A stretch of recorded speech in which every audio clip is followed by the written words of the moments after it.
Welcome back. Now we're going to look at negative space again.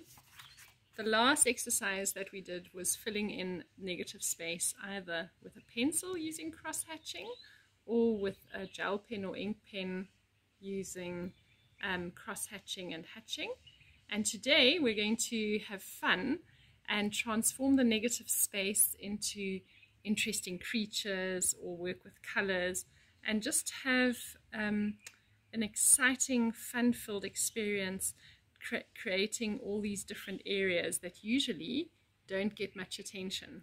So I hope you enjoy it. We've got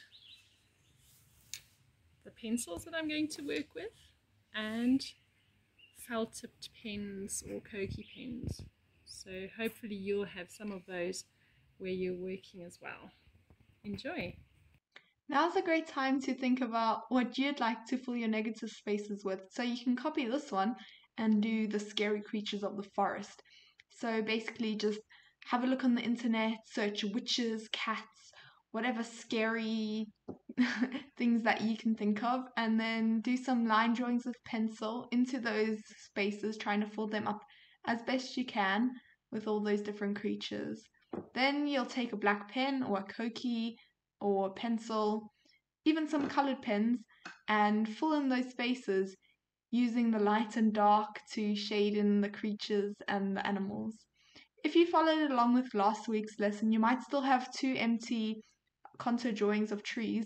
Otherwise, just click on the link below and you can follow last week's lesson and create those lovely contour drawings of the trees and then fill in the negative spaces. If you haven't already, you might want to try and bring some color into your final piece.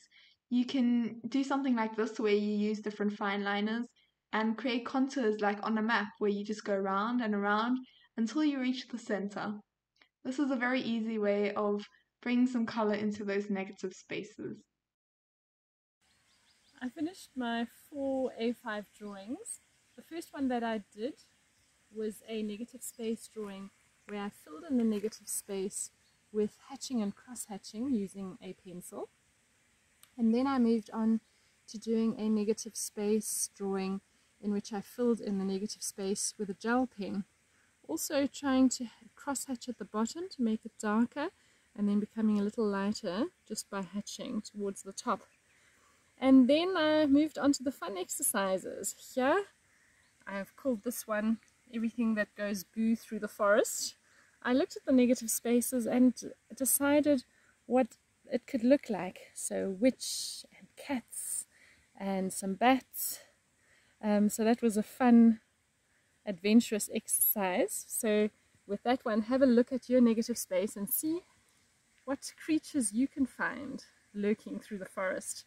And the last negative space exercise that I did is this one here, where I used a multitude of colors. It looks a little bit like a map with contour lines, looking down at a landscape. What are you going to fill your negative spaces with? Do something like this or something completely your own. Enjoy!